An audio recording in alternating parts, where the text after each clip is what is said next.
So welcome student with the new episode. आज जो हम बात कर रहे हैं, आई होप आपके एग्जाम्स जैसे भी आपने दिए हैं तो वो अच्छे रहे होंगे। आज जो हम बात कर रहे हैं अबाउट द माइक्रो इकोनॉमिक्स, जो आपकी सेकंड बुक है। सेकंड बुक माइक्रो इकोनॉमिक्स रहती है बच्चे क्लास 11th के लिए। जनरली अगर बात करें, आज जो हम स्टार्टिंग करने वाले हैं लेसन नंबर 1 से, that is about the introductions की अगर बात करें, किस तरह से हम इंट्रोडक्शंस देंगे। सिंपली माइक्रो इकोनॉमिक्स जो है लिख लें प्लीज़ अपने कॉपी में, साथ साथ मैं इसीलिए वीडियो बना रहा हूँ ताकि इसमें आपको समझ आ जाए, क्योंकि ये थोड़ा सा टेक्निकल चीज़ है। अगर माइक्रो इकोनॉमिक्स की हम बात करें तो माइक्रो इकोनॉमिक्स एक ऐसी इकोनॉमिक्स है जो कि एक फैमिली ऑफ इकोनॉमिक्स है, यानी इकोनॉमिक्स एक फैमिली पार्ट है। माइक्रो मीन्स होता है स्मॉल। माइक्रो मीन्स क्या होगा? स्मॉल। मैंने लिखा माइक्रो मीन्स स्मॉल। मैं साथ साथ बोल भी रहा हूँ, पिक्सलेट्स भी अच्छे हैं इस वीडियो के, आप इसको हाई क्वालिटी पे भी प्लीज़ चला लें, और साथ साथ कॉपी में जो लिख रहा हूँ मैं, आप इसको साथ साथ उतारते रहें। सो माइक्रो इकोनॉमिक्स का मतलब होता है स्मॉल। स्मॉल मतलब छोटे, थोड़ा सा। और जब हम माइक्रो इकोनॉमिक्स की बात करते हैं, micro is a word which is drive from a Greek. एक ग्रीक वर्ड है जिसका नाम था माइक्रोस, MIKROS, माइक्रोस। तो माइक्रोस जर्मनी में ग्रीक वर्ड है जिसका मतलब होता था इंडिविजुअल, या फिर हम उसको कहते थे स्मॉल।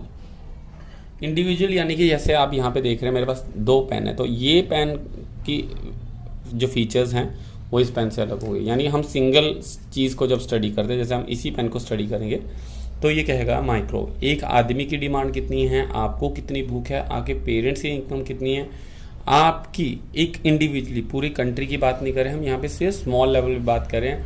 एक दुकानदार ने सेल कितनी की और एक मार्केट ने कितनी सेल की। एक दुकानदार एक सिंगल आदमी आएगा और एक मार्केट पूरी क्लब ऑफ जितनी भी दुकानें हैं उनको सबको मिला के आएगा।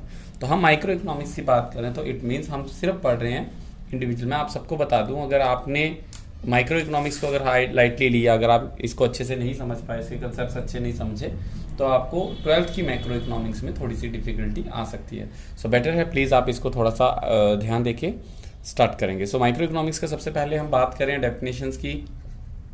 मैं साथ साथ मार्किंग भी बता देता हूँ कि ये 1 मार्क की डेफिनेशंस आती हैं। जो वीडियोस देख रहे हैं कंसेप्चुअली, ये CBSE की और JK बोर्ड में जो स्कोरिंग रहती है उन दोनों के लिए है ये। तो कोशिश करें कि आप प्लीज़ स्कोर को भी साथ साथ लिख लें। सबसे पहले इसमें डेफिनेशन आएगी जो आपको कॉपीज या बुक्स में मिलेगी, that is about the consumer. Consumer कौन होता है ये आप सब जानते हैं। A person who consume goods and services. A person who consumes goods and services for direct satisfaction of his wants. Please आप इसको ना देखें, इस नोटबुक को देखें, बिल्कुल आप साथ साथ लिखें, बट अगर आप देखने के बाद आप पॉज करके रीड आउट करेंगे नहीं समझ आएगा। वीडियो को थोड़ा सा पीछे करके आप फिर से डेफिनेशन लिख सकते हैं। पूरी डेफिनेशन साथ साथ बोलूंगा। A person who consume goods and services for direct satisfaction of his wants. अपनी ज़रूरतों को पूरा करने के लिए जो आदमी गुड्स एंड सर्विसेज को कंज्यूम करता है, चीज़ों को कंज्यूम करता है, सर्विसेज को कंज्यूम करता है, वो आदमी क्या कहलाता है? कंज्यूमर। सेकेंड डेफिनेशन यहाँ पे जो आती है that is about the consumption. अब कंजप्शन क्या होती है आप सब जानते हैं, बैटरी कंज्यूम कर रही है। तो consumption is a process, it's a process, एक प्रोसेस है। प्रोसेस मतलब क्रिया, क्रिया मतलब काम है कि अगर आप वो करोगे तो ही वो कंजप्शन होगी। जैसे कि ये पेन मैंने यहाँ रख दिया, जब तक मैं इसको यूज़ नहीं करूँगा, उठाऊंगा, कैप खोल के चलाऊंगा नहीं, तब तक ये पेन कंज्यूम नहीं होगा। चाहे ये 10 साल रहे, ये इतनी ही रहेगा। जैसे आपका data pack 1 GB per day मिलता है और आप उसको फ़ोन स्विच ऑफ करोगे, जब तक ऑन करके नेट ऑन करके गूगल वगैरह नहीं चलाओगे तब तक वो डाटा कंजप्शन नहीं होगी। तो आप ये जो सब कुछ कर रहे हो that is a process. So consumption क्या होती है? It is a process of consuming goods and services. Book में डेफिनेशन भी लिखी हुई है, ये आप सिंपल डेफिनेशंस के थ्रू भी जा सकते हैं। सो कंजप्शन क्या होती है? एक प्रोसेस होती है जो कि कंज्यूमर करता है for consuming goods and services. Consume करने के लिए चीज़ों को जो हम प्रोसेस करते हैं उसको कंजप्शन कहते हैं। Now the next one is about the producer. Producer कौन होता है? तो producer a person who produce goods and services. A person who produce good and services for generating income. Income को जनरेट करने के लिए जो आदमी गुड्स एंड सर्विसेज कंज्यूम। अब देखो मम्मा घर पे खाना बनाती हैं तो डेफिनेटली वो चीज़ तो प्रोड्यूस कर रही है बट उसके लिए वो कोई भी इनकम जनरेट नहीं कर रहे, तो उनको हम प्रोड्यूसर नहीं कहते। प्रोड्यूसर वही होता है जो कुछ प्रोड्यूस करता है और बदले में उसके इनकम उसको जनरेट होती है, यानी कि उसको पैसा मिलता है। तो ऐसे जो लोग जो कि चीज़ें बनाते हैं, सर्विसेज देते हैं और बदले में पैसे जनरेट करते हैं, ऐसे आदमी को क्या कहेंगे हम? प्रोड्यूसर। फोर्थ आती है बात प्रोडक्शन की। प्रोडक्शन क्या होती है? प्रोडक्शन भी प्रोसेस है, it's a process. Production is a process of converting, क्या कन्वर्ट करता है? Raw material into finish goods. अब क्या कह रहे हैं हम कि जो कन्वर्ट करता है रॉ मटेरियल को into finish goods, raw material को फिनिश गुड में कन्वर्ट करता है। So it is a process of converting raw material into finish goods.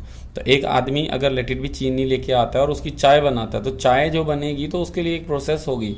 तो चीनी से चाय को कन्वर्ट कर रहा है, यानी कि रॉ मटेरियल को कन्वर्ट कर रहा है फिनिश को। गन्ने से चीनी निकल रही है तो वो भी प्रोडक्शन हो रही है, पानी से इलेक्ट्रिसिटी हो रही है वो भी प्रोडक्शन हो रही है, क्योंकि उसमें एक प्रोसेस वर्किंग हो रहा है। फिफ्थ बात करेंगे, that is about the saving. Saving क्या होती है ये तो आप सब जानते हैं। दैट इज़ वो पार्ट ऑफ इनकम जो कि आप सेव करते हैं, that is income left after consumption. कौन सा पैसा? जो इनकम हमें रिलेटेड भी 1000 रुपये इनकम मिली, उसमें से मैंने 600 रुपये कंज्यूम कर लिया, खा लिया, कंज्यूम कर दिया, बाकी जो रिमेनिंग 400 होगा वो ऑटोमेटिकली मेरी सेविंग कहलाएगी। अगर उनमें से भी 100 रुपये खर्च कर देंगे तो वो कंजप्शन में आ जाएगा, 300 सेविंग हो जाएगी। तो कहते हैं income after left after consumption. Sixth अगर बात करें, that is about the investment. The investment क्या होती है? Which is expenditure done by producer. Investment किसको कहते हैं? जहाँ पे क्या करता है, एक इन्वेस्टमेंट की जाती है प्रोड्यूसर के थ्रू, जो कि खर्चा होता है। इन्वेस्टमेंट कुछ नहीं होता है, खर्चा होता है, एक्सपेंडिचर होता है जो कि प्रोड्यूसर करता है ताकि उसकी इनकम जनरेट हो। जो एक कंज्यूमर करता है खर्चा, उसको हम कहते हैं, वो सिंपल होती है कंजप्शन कंजप्शन एक्सपेंडिचर, उसको कहेंगे कंजप्शन एक्सपेंडिचर। बट जो प्रोड्यूसर करता है उसको कहते हैं प्रोडक्शन एक्सपेंडिचर, यानी कि उसका प्रोडक्शन इन्वेस्ट को भी हम इन्वेस्टमेंट कह सकते हैं, क्योंकि प्रोडक्शन करने के बाद उससे इनकम जनरेट होगी। तो जब भी कोई आदमी इन्वेस्टमेंट करता है तो इसका मतलब होगा कि वो खर्चा कर रहा है। सो ये कुछ जो थी हमारी डेफिनेशंस थी, जनरली जो आप समझ रहे हैं, ये 6 डेफिनेशंस थी, ये आपको बुक में मिल जाएंगी। प्लीज़ आप इनको 1 बाय 1 अपनी कॉपी पे लिख लें। अब डेफिनेशन के बाद अगर हम बात करें तो सबसे ज़्यादा इंपॉर्टेंट टॉपिक जो इस चैप्टर में रहता है, 4 नंबर में या 6 नंबर में क्वेश्चन आता है, that is about the PPC. PPC एक सबसे ज़्यादा इंपॉर्टेंट टॉपिक है। पीपीसी की फुल फॉर्म की अगर बात करें, that is a production possibility curve. PPNC, production possibility curve. इसको नए टॉपिक पे आप रख लें, प्रोडक्शन पॉसिबिलिटी कर्व को। सबसे इंपॉर्टेंट टॉपिक है ये इस चैप्टर का, इसमें से ही सारे के सारे क्वेश्चंस आते हैं। सो जनरली अगर बात करें प्रोडक्शंस ऑफ पीपीसी की या पीपीसी की बात करें, प्रोडक्शन पॉसिबिलिटी कर्व, तो प्रोडक्शन की कितनी पॉसिबिलिटी है? पॉसिबिलिटी क्या होते हैं? कितने चांस हैं? चांस। प्रोडक्शन की कितनी चांस है? वो एक ग्राफिकली, कर्व क्या होती है? ग्राफिकली दिखाओ, ग्राफिकली प्रेजेंट करना। जब हम क्या करते हैं, ग्राफिकली प्रेजेंट करते हैं, उसको हम कहते हैं कर्व। आपने ग्राफ पेपर पे देखा होगा, कर्व बनाते थे आप, तो कर्व जो होते हैं वो ग्राफिकली रिप्रेजेंटेशन से होती है। पॉसिबिलिटी मतलब चांस होता है, प्रोडक्शन तो आपको पता है to produce goods and services. तो प्रोडक्शन के कितने चांसेस है? वो कहते हैं कि अगर सपोज करो आपको एक 4 एकड़ ऑफ लैंड, यानी कि इतना सोच लो कि जितने स्कूल है हमारा उतनी आपको लैंड मिल गई, और आपको 3 लेबर मिल गए, 4 लेबर मिल गए, तो आप कितनी प्रोडक्शन उसमें से कर पाओगे? वीट की, राइस की, किसी भी चीज़ की। तो डेफिनेटली उसमें से एक सर्टन अमाउंट, ये तो नहीं कह सकते 4 करोड़ टन कर देंगे, हाउ इट इज़ पॉसिबल, इतनी सी ज़मीन पे या इतने कम लेबर से कैसे करोगे?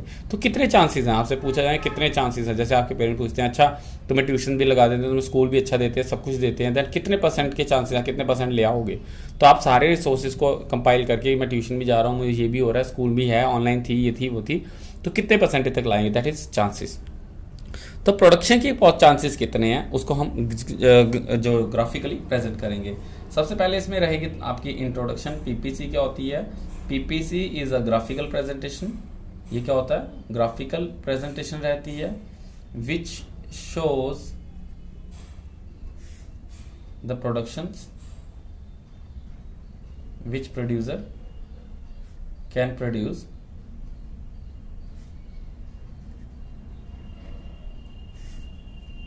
with his given resources। आप इसको ये भी लिख सकते हैं कि पीपीसी एक ग्राफिकल प्रेजेंटेशन है जो कि शो करता है कि प्रोडक्शन, यहाँ भी ऐसा लिख सकते हैं PPC is a graphical presentation which shows the production of X and Y which producer can produce. ये भी आप डेफिनेशन लिख सकते हैं, दोनों डेफिनेशन सही है, बट एक्स एंड वाई इसलिए कह रहे हैं कि हम प्रोडक्शन पॉसिबिलिटी में कहते हैं कि दो चीज़ें अगर प्रोड्यूसर ने प्रोड्यूस करनी है तो उन दोनों के कितने चांसेस हैं कि उन दोनों में से क्या कितना कितना वो प्रोड्यूस कर पाएगा। सो नॉर्मली अगर बात करें तो production possibility curve is a graphical presentation which shows the various combinations of two goods which producer can produce with his given resources. अपने रिसोर्सेज से बहुत सारे कॉम्बिनेशंस मिलेंगे। अब सपोज कीजिए जैसे कि आपके पास 10 लेबर हैं और लैंड है, तो आपको वीट और राइस नहीं है, वीट और ब्रेड, इसको एग्जांपल के थ्रू आगे समझते हैं। तो फिलहाल आप डेफिनेशंस पे रहें कि आप क्या कर सकते हैं। इसको मैं रिपीट कर रहा हूँ, प्लीज आप लिख लें। PPC is a graphical presentation which shows the various combinations of two good X and Y which producer can produce with his given resources. यानी अपने रिसोर्सेज से प्रोड्यूसर एक्स और वाई अगर प्रोड्यूस करे तो उसका कितने चांसेस हैं, कितने कॉम्बिनेशंस है कि ये भी बना सकता हूँ, ये भी बना सकता हूँ, ये भी बना सकता हूँ, तो कितने चांसेस हैं उसके पास, उसको हम ग्राफिकली प्रेजेंट करेंगे। बट इससे पहले हम आगे प्रोसीड करें, इसके आती है अजम्पशंस। यहाँ पे अजम्पशंस लिखना ना भूलें। सबसे पहले है रिसोर्सेज आर गिवन, रिसोर्सेज जो है वो गिवन है, वो नहीं जो है कितने हैं वो हमें दिए गए हैं। रिसोर्सेज एंड टेक्नोलॉजी जो है वो रिमेन क्या रहेगी, कांस्टेंट। कांस्टेंट का मतलब कि सेम रहेगी, फिक्स रहेगी। आपके रिसोर्सेज नहीं बढ़ेंगे, आपका 10 लेबर है तो 10 ही रहेंगी, उसको हम बढ़ा नहीं सकते। और टेक्नोलॉजी, अगर आपके पास एक ट्रैक्टर है तो आप 2 ट्रैक्टर, जैसे आपके मैंने वो स्कूल की एग्जांपल दी थी, स्कूल है, लैंड है, 10 लेबर है, तो आप कहे सर ज़्यादा प्रोडक्शन हो जाएगी, एक और ट्रैक्टर दे दीजिए तो और ज़्यादा हो जाएगी। तो मैं कहता हूँ टेक्नोलॉजी भी नहीं मिलेगी आपको, और आप कहे सर चलो टेक्नोलॉजी ना दीजिए लेबर दे दीजिए, तो मैं कहता हूँ लेबर भी आपको नहीं, जो है आपके पास इतना ही है। सो रिसोर्सेज एंड टेक्नोलॉजी जो है वो दोनों की दोनों चीज़ें सेम रहेंगी इसमें, ठीक है। थर्ड है इसमें प्रोड्यूसर प्रोड्यूस ओनली 2 गुड्स। वो सिर्फ और सिर्फ 2 ही चीज़ें बनाएगा, एक्स एंड वाई, उसके अलावा वो कुछ नहीं बनाएगा। अब बात करते हैं इसके टेबुलर प्रेजेंटेशन की। अब टेबल बनाएंगे, अब टेबल जब हम इसका बनाएंगे तो टेबुलर प्रेजेंटेशन देख लें। इसका इंट्रोडक्शन होगी, अजम्पशंस होगी। अब टेबल की बात करें, प्लीज़ आप इसकी कॉपी पे इसी तरह से लिखें 1 by 1 पॉइंट।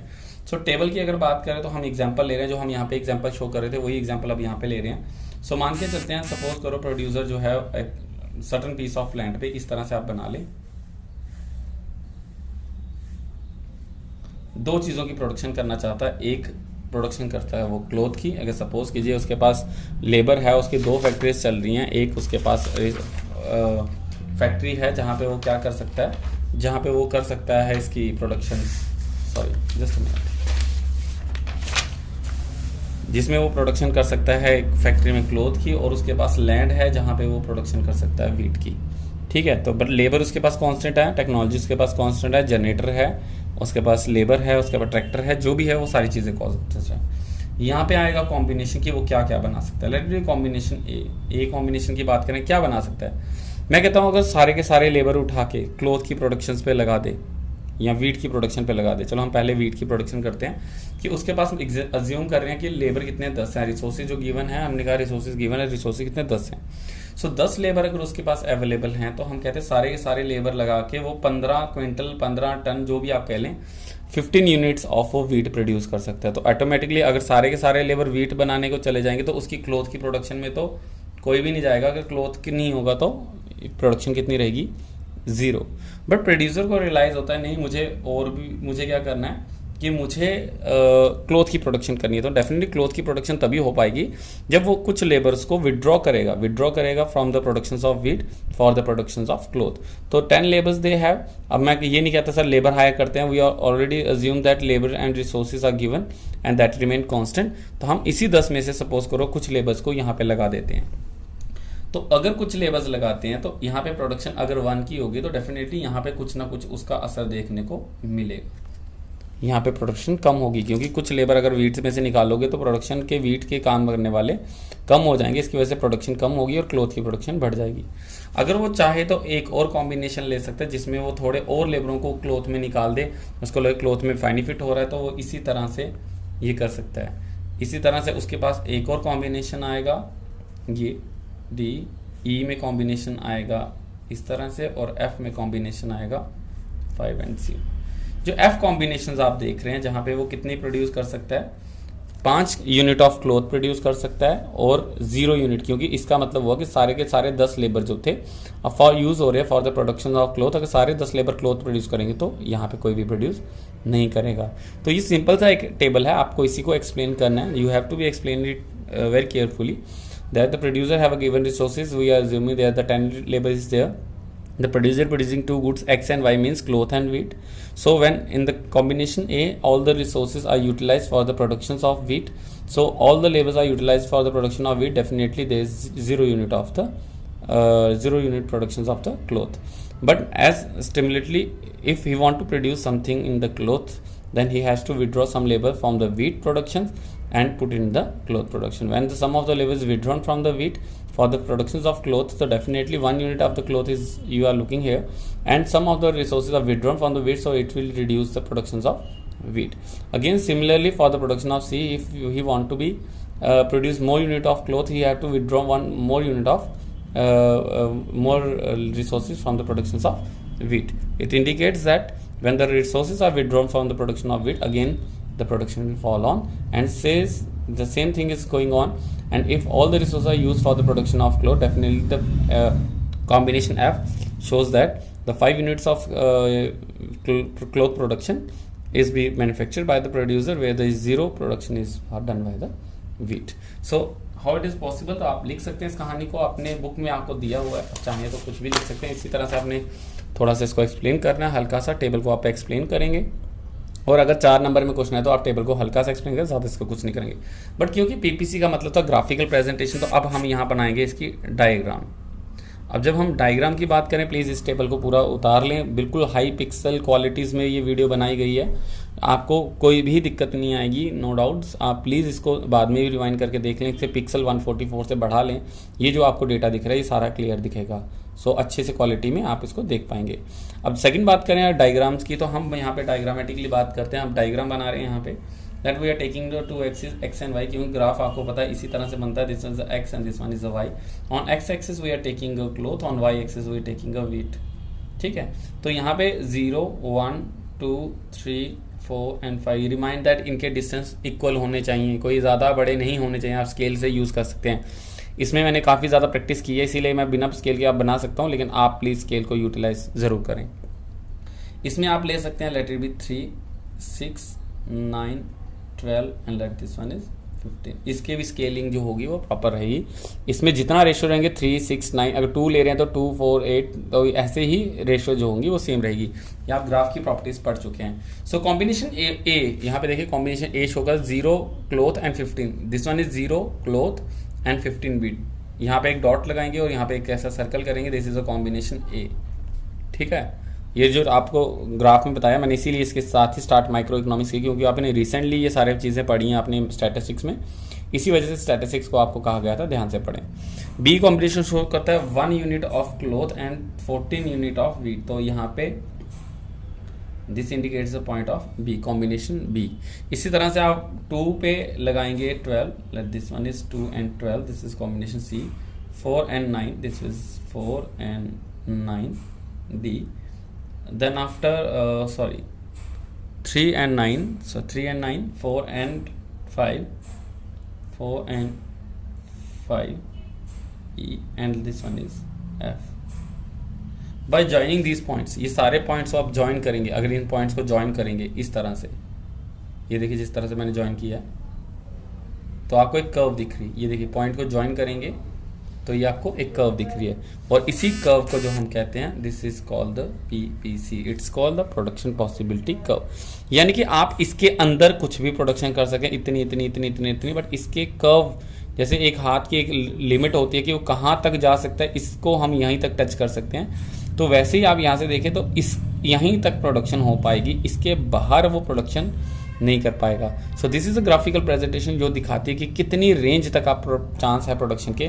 तो आप एक ग्राफिकली दिखा रहे हैं कि आप यहाँ तक प्रोडक्शन कर सकते हैं, इसके कोई भी कॉम्बिनेशन ले सकते हैं, इसके अंदर के कॉम्बिनेशन ले सकते हैं, बट इसके बाहर के कॉम्बिनेशन नहीं ले सकते। आपको होम टास्क है, आप मैं इस पॉइंट को ये प्लॉट कर रहा हूँ, आप भी एस्टिमेटेडली इस पॉइंट को प्लॉट करके आप देखेंगे कि मुझे कॉमेंट बॉक्स में लिखेंगे इसमें कितना क्लॉथ और कितनी यूनिट ऑफ वीट प्रोड्यूस हो रही है। और आपको एक पॉइंट मैं यहाँ पे दे रहा हूँ, आपको यहाँ पे भी प्रोडक्शन ऑफ वीट बतानी है। तो यहाँ वाला पॉइंट पे आप प्रोडक्शन कर सकते हैं क्योंकि ये रिसोर्सेज के अंदर है, यानी कि आपके जितने रिसोर्सेज है उसके अंदर प्रोडक्शन है, और ये जो है ये बाहर है, तो आप इसके चांसेस नहीं है प्रोडक्शन। अगर आपको इसको करना है तो रिसोर्सेज को बढ़ाना पड़ेगा। सो यही था एक पीपीसी, बड़े ईजी से वे में आप देखें पूरा का पूरा। तो आपको करना क्या है, इसमें इंट्रोडक्शन लिखनी है, आपको अजम्पशन लिखनी है, आपको टेबल बनाना है, आपको डायग्राम बनानी है, और आपने इसमें फाइनली कंक्लूजन कर देना है। सो ये था हमारा प्रोडक्शन पॉसिबिलिटी कर्व। सबसे ज़्यादा इंपॉर्टेंट टॉपिक है ये इस चैप्टर का। इस चैप्टर में सबसे ज़्यादा क्वेश्चन आता है, इंपॉर्टेंस आती है इसमें। Explain the production possibility curve लिख सकते हैं question. Explain the production possibility curve with the help of diagram and table, या टेबल एंड डायग्राम, या टेबुलर प्रेजेंटेशन, कुछ भी कह सकते हैं। अगर वो 4 नंबर में आता तो आप यही बनाएंगे और हल्का हल्का एक्सप्लेन करेंगे। अगर 6 नंबर में आता आपको टेबल भी एक्सप्लेन करना है, आपको डायग्राम भी एक्सप्लेन करनी है। रिमाइंड दैट ये वीडियो रहने वाली है यूट्यूब पे, तो इसको आप ये नहीं कह सकते कि सर हमें पता नहीं था। सो प्लीज़ आप इसको प्रॉपरली याद कर लें। सो अगर बात करें इसके अलावा इस चैप्टर में, तो ये सबसे इंपॉर्टेंट क्वेश्चन था डेफिनेशन से बाद। अब हम बात कर रहे हैं जो next, that is about the properties of PPC. यहाँ पे लिखेंगे हम properties of PPC, production possibility curve की प्रॉपर्टीज़। अभी जो हमने प्रॉपर्टी, जैसे आपने मैथमेटिक्स में देखा होगा कि ज्योमेट्रिक की या किसी और चीज़ की, तो उनमें क्या होती थी, प्रॉपर्टीज़ होती थी, वैसे ही हम इसकी प्रॉपर्टीज़ की बात कर रहे हैं। तो अगर इसकी प्रॉपर्टीज़ की बात करें तो प्रोडक्शन पॉसिबिलिटी में प्रॉपर्टीज़ क्या रहती हैं। सबसे पहली प्रॉपर्टीज़ की बात करें तो ये प्रॉपर्टीज़ आपको इंडिविजुअली भी आ सकती है और आपको चाहे तो ऑल प्रॉपर्टीज़ भी आ सकती हैं। सो सबसे पहली प्रॉपर्टीज़ की अगर बात करें, that PPC is concave from its origin. PPC क्या होती है, कनकेव होती है। कन्वेक्स और कनकेव को पता है, हमारी पीपीसी कुछ इस तरह से बनी थी, ये पीपीसी थी, तो आपकी पीपीसी कुछ इस शेप में बनी थी, ना कि आपकी पीपीसी इस शेप में बनी थी। ये शेप जो होती है वो कन्वेक्स होती है। तो हम ये नहीं कहते कि पीपीसी हमेशा कनकेव होती है, वो कन्वेक्स भी हो सकती है, वो स्ट्रेट भी हो सकती है, पहले बता रहा हूँ, बट हम इतने डीपली नहीं जा रहे, हम सिंपली प्रॉपर्टीज पे ही रहेंगे कि PPC is concave from its origin. अगर क्वेश्चन आता है why the PPC is concave from its origin, तो इसका आंसर क्या रहेगा, PPC is concave from its origin because of decreasing MRT और MRTS, मार्जिनल रेट, लिख लें इसको please, marginal rate of technical substitution, या फिर आप इसको कह सकते हैं marginal rate of transformation, margin rate of transformation या margin rate of technical substitution. MRTS margin rate of technical substitution, MRTS margin rate of transformation. इसका मतलब क्या होता है, दोनों को मैं बता दूं। देखिए यहाँ पे हमने जो डायग्राम यहाँ पे टेबल किया था, तो हमने कहा कि अगर आपको क्लोथ की प्रोडक्शन करनी है तो आपको वीट की प्रोडक्शन पे थोड़ा सा लेबर को ट्रांसफॉर्म करना पड़ेगा। तो ये जो ट्रांसफॉर्मेशन है वो धीरे धीरे कम हो रही है। पहले जो थी, सॉरी इंक्रीजिंग आएगा यहाँ पे, this one is increasing, sorry for my mistake. तो यहाँ पे इंक्रीजिंग MRT आएगा कि आपकी जो है लेबर जो है वो बढ़ती जा रही है। पहले तो हमने एक लेबर को निकाला, फिर 2 को निकाला, 3 को निकाला, फिर 4 को, तो ये जो चीज़ें हैं वो ज़्यादा विड्रॉ की जा रही है, जिसकी वजह से ये प्रॉब्लम्स क्रिएट देखने को मिली। अब मार्जिनल रेट ऑफ ट्रांसफॉर्मेशन की बात करें, मैं यहाँ पे हल्का सा एक टेबल बना ही देता हूँ आपके लिए, वही सेम वाला जो हमने बनाया था। यहाँ पे देख लीजिए, ये क्लोथ है, ये वीट है, ये कॉम्बिनेशन है ABCDEF, this one is 0 1 2 3 4 and 5, this one 15 14 12 9 5 and 0, ये था। अब अगर इसका MRTS निकालना है, अब ये आता है MRT का फॉर्मूला क्या होता है, तो यहाँ प्लीज नोट डाउन कर लें, ये 1 मार्क में आता है। MRT निकालने का फॉर्म होता है delta loss upon delta gain. ये आपको होता है delta loss upon delta gain. Delta मतलब चेंज इन लॉस और चेंज इन गेन। कि लॉस कितना हो रहा है आपको एक लेबर को मूव करने में और गेन कितना हो रहा है। अगर यहाँ पे MRT निकालना हो मुझे, MRT ऐसे MRT, तो यहाँ का पहले का कुछ नहीं आएगा, फर्स्ट का कुछ नहीं होता। सेकंड में देखिए लॉस कितने का हुआ, 15 से 14 गए, लेबर गया तो 15 से 14 गए, तो लॉस 1 का हुआ, 1 अपॉन गेन कितने का हुआ, 0 से 1, तो 1 upon 1 equals to 1, MRT equals to 1।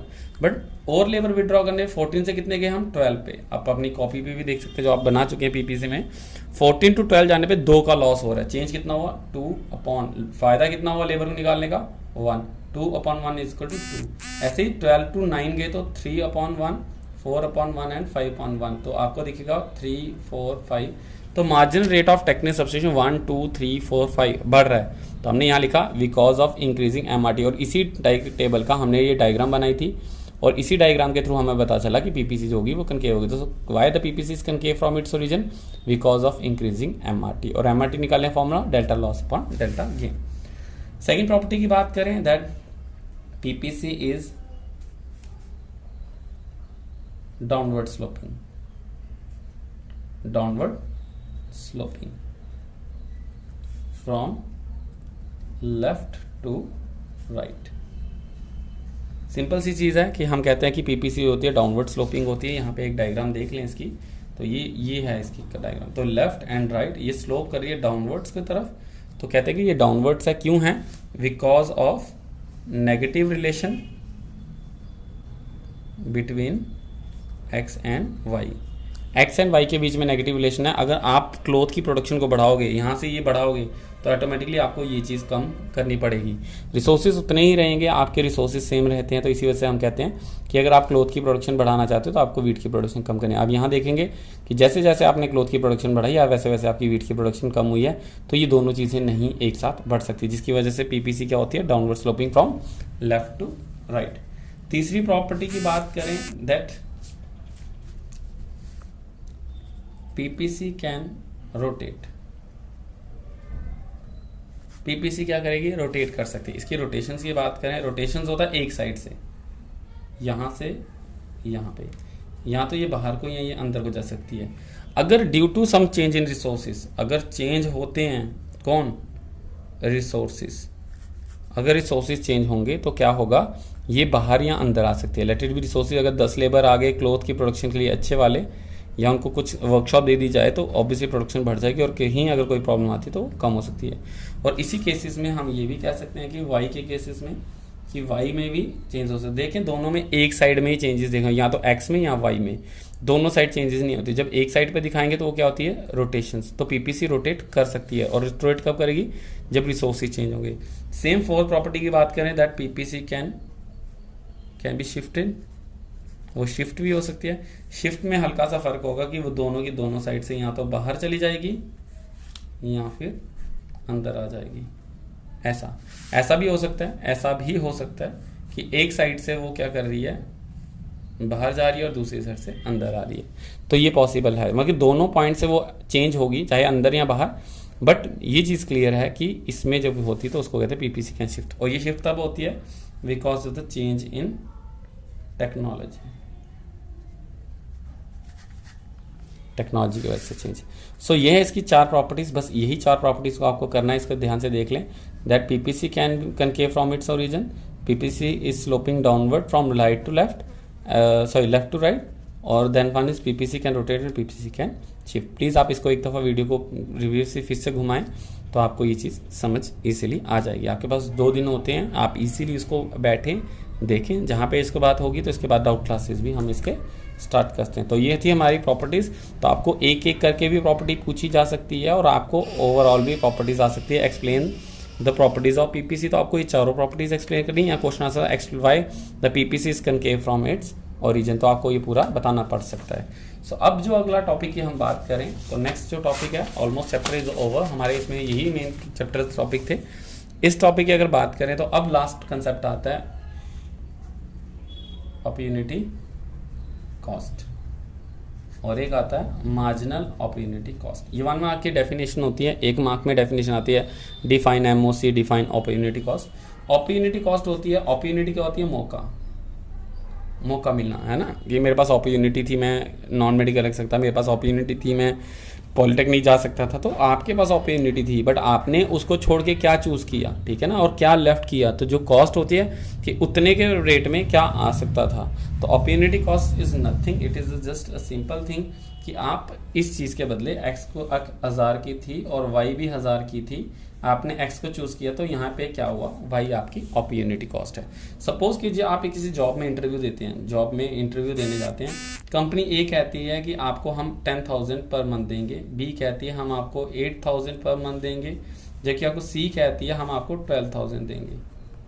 आपके पास 3 कंपनी है। इसकी अपॉर्चुनिटी की बात करें, डेफिनेटली आपने सेलेक्ट किया क्या, सी, क्योंकि वो 12,000 दे रही है। अगर आपको सी नहीं मिलती या सी नहीं लेते तो क्या ऑप्ट करते, तो डेफिनेटली ए होती। तो अपॉर्चुनिटी कॉस्ट का होता है that is the next best alternative. अब यहां से तो आप समझ ही गए होंगे नेक्स्ट बेस्ट अल्टरनेटिव, इसके बाद का जो बेस्ट था, बी तो डेफिनेटली आपका बेस्ट नहीं था, तो इन दिस केस आपका ए अपॉर्चुनिटी कॉस्ट रहेगा। तो आप ए को अपॉर्चुनिटी कॉस्ट करेंगे। ये 1 मार्क में आता है। अपॉर्चुनिटी कॉस्ट की डेफिनेशन दिख रही है, नेक्स्ट बेस्ट अल्टरनेटिव, या फिर आपको एक न्यूमेरिकल आ सकता है कि इस तरह से सिचुएशन की आपको क्या था अपॉर्चुनिटी कॉस्ट, तो आप उसमें लिख सकते हैं। मार्जिनल अपॉर्चुनिटी कॉस्ट की बात करें तो एडिशनल चेंज। मार्जिनल का मतलब याद रखिए, मार्जिनल जब मैं कर रहा हूं तो मार्जिनल का मतलब होता है एडिशनल। एडिशनल ये वही चीज़ है, MOC को ही हम MOC जो होता है इक्वल टू MRT होता है इक्वल टू MRTS होता है, और इसको निकालने का वही फॉर्मूला है delta loss upon delta gain. Remind that, ऐसा ही निकलेगा। और MOC का मतलब मार्जिनल अपॉर्चुनिटी कॉस्ट। जब आपने A से B पे गए, यानी क्लोथ को 0 से 1 पे किया, तो आपने वीट को कितना सेक्रीफाइस किया, तो हमने 15 to 14 आए थे। तो ये चीज़ आपको इंडिकेट करती है। सो इस तरह से आप इस चैप्टर को ध्यान से देख सकते हैं, इसमें कुछ भी नहीं है।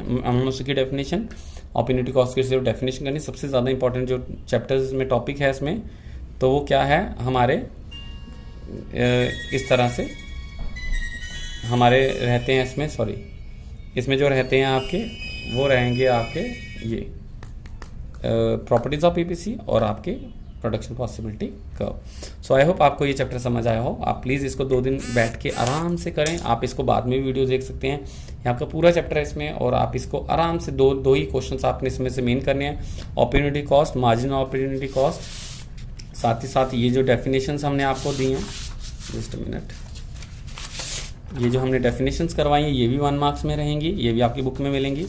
इसके बाद प्रॉपर्टीज प्रोडक्शन पॉसिबिलिटी कर्व को आप ये लॉन्ग में रह सकता है या 4 में भी रह सकता है। अगर 4 में आएगा तो प्लीज़ इनको एक्सप्लेन ना करें, ज़्यादा हल्का सा एक्सप्लेन करें, और अगर प्रॉपर्ली 6 में आता है तो आप इसको पूरा एक्सप्लेन करेंगे, डायग्राम टेबल को, दोनों को। इसके बाद अगर प्रॉपर्टीज़ आती है तो वो एक इंडिविजुअली भी आ सकती है, और वो चाहे तो पूरी प्रॉपर्टीज़ आ सकती है। तो अगर आती है चारों तो आप चारों को एक्सप्लेन करें, यहाँ तो एक एक करके भी वो आ सकती है। साथ ही साथ इसका अपॉर्चुनिटी कॉस्ट और मार्जिनल अपॉर्चुनिटी कॉस्ट, इसकी डेफिनेशंस आप कर लें। सो इसी के साथ हमारा चैप्टर ये ओवर होता है। आई होप आपको ये चैप्टर समझ आया हो। सो प्लीज़ अपनी कॉपीज़ और पेन आप इसको ले लें, आपने हाई उस पर रख लें, ताकि जो आपका है ये सारा का सारा टॉपिक समझ आपको आता है। सो आई होप आपको समझ आया हो। होप नेक्स्ट वीडियो में आपको नेक्स्ट टॉपिक की बात करेंगे। Till then bye bye, take care.